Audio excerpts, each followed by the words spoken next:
또 여사 쪽으로도 그게 뭐 무속인을 통해서 그 로비가 이루어졌다. 이런 이야기들은 이 정치권이나 정치부 기자들 사이에서 늘상 돌던 얘기거든요. 근데 그 무속인이 자기가 무속인으로 분류되는 걸 굉장히 불쾌해한대요. 그럼 뭐라고 불러야 돼? 역술인이요?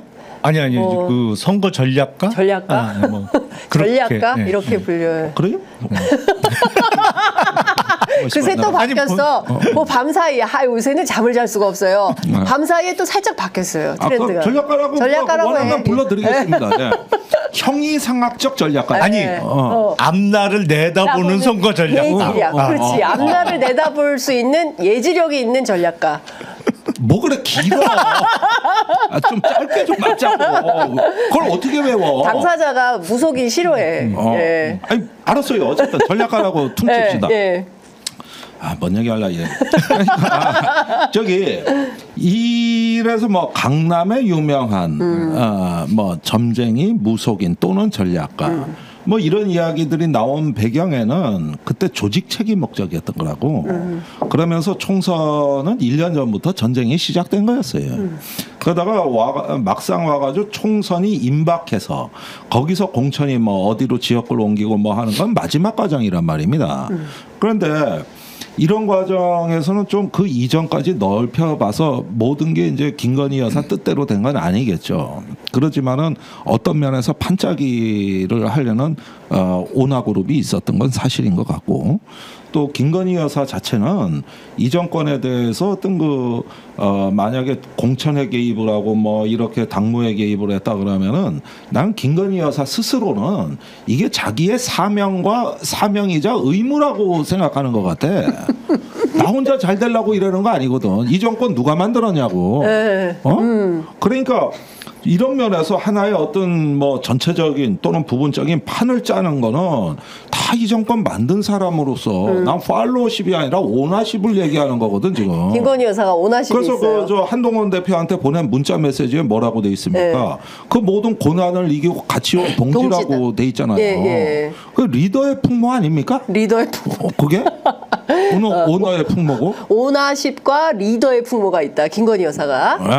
그래서 나는 내가 뭐 그러려고 한 게 아니라 다 이 정권을 지키려고 나는 한 일종의 어떤 사명이자 의무로서 한 거고, 그 다음에 이거는 뭐 당무 개입이다, 뭐 공천 개입이다, 이게 현행과 위헌이다, 법치다, 이런 것들은 다 법기술자들이 하는 얘기고, 여기는 가족주의 이데올로기가 있다고. 예컨대 큰아버지 청홍, 작은아버지 건진, 우리 남편, 그 다음에 동지들, 동생, 이렇게 해서 우리 패밀리들이 여기까지 그 많은 고난을 이기고 여기까지 왔는데 우린 동지인데 너 왜 자꾸 비행 청소년 같이 하냐, 이 얘기 아닙니까 이거? 한동훈 장관을 향해, 한동훈 대표를 향해서 비행 청소년이다 이렇게 보는 거예요? 빨리 가족품으로 돌아와. 아버지 기다리셔, 만나라고 내가 얘기할게.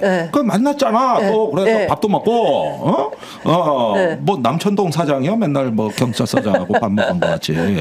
그렇게 해가지고 이거는 내가 딱 보니까 신성 가족 이데올로기, 일종의 어떤 가족형 정치를 자기의 노는 공간으로 보고 있는 거예요.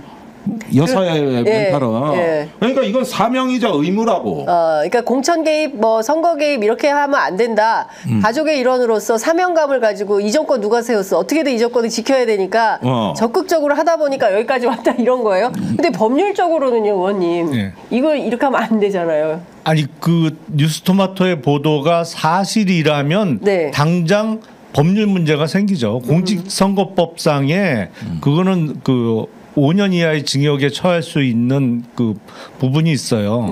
뭐 공직선거법이나 정당법이나 뭐 어디에 걸려도 걸리는 사안일 수밖에 없어요. 근데 그 법률 문제뿐만 아니라 뭐 어마어마한 정치적인 스캔들이 될 수밖에 없는 거죠. 근데 결국에 사실 확인이 문제인데 그 확인에 필요한 이제 증거들이 나올 수 있느냐.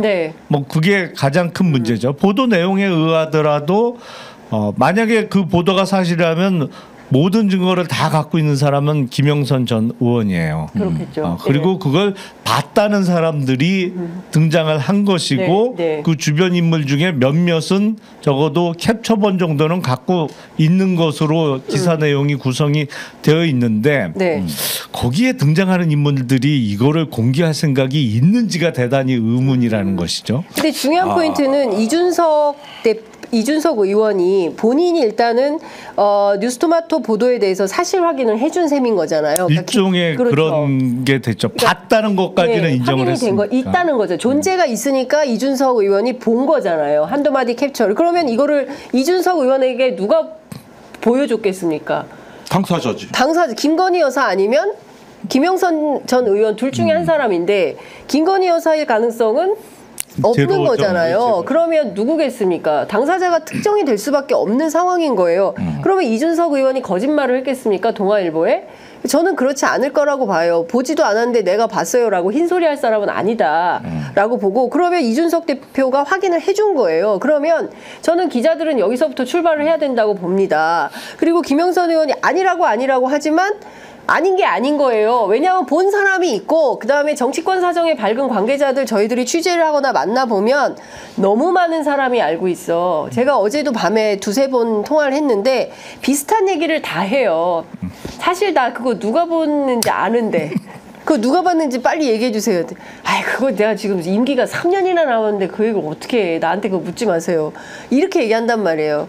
그러니까 중요한 건 지지율에 따라서 그리고 이 정부의 운명이 어떻게 되느냐에 따라서 말씀 주신 대로 어마어마한 정치 스캔들이 될 수도 있고 지금은 살짝 간보기 맛보기 수준으로 넘어갈 수도 있는 상황이 될 수도 있다. 말씀 주신 대로 결심에 달려있다. 아니 그런데 지금 정부가 뭐 임기가 몇 년 남았느냐 힘이 세냐 약하냐도 중요하지만 사실은 이쪽에 싸울 준비가 되어 있느냐 준비된 상태에서 시작한 거냐가 더 중요하다고 저는 생각을 해요. 근데 준비가 됐는 줄 알았더니 아닌 것 같아. 그건 내가 토마토를 잘하는데 토마토? 나하고 같이 고발당했잖아. 그 천공으로.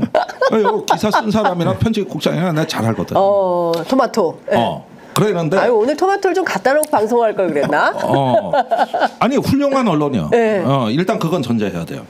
근데 여기가 이제 부승찬을 밝혀낸 거잖아요.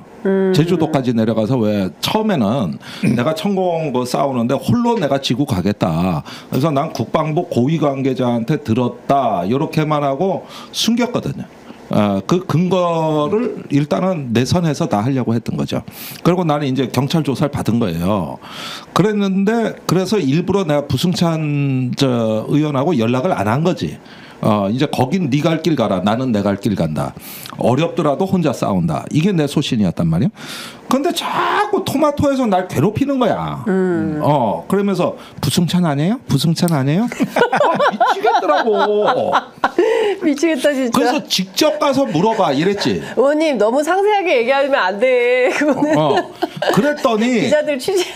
저기 제주도 내려가서 부승찬을 만나고 술을 한잔 하고 그날 밤 호텔에서 기사를 쓴 게 저 권력과 안보라는 책이요.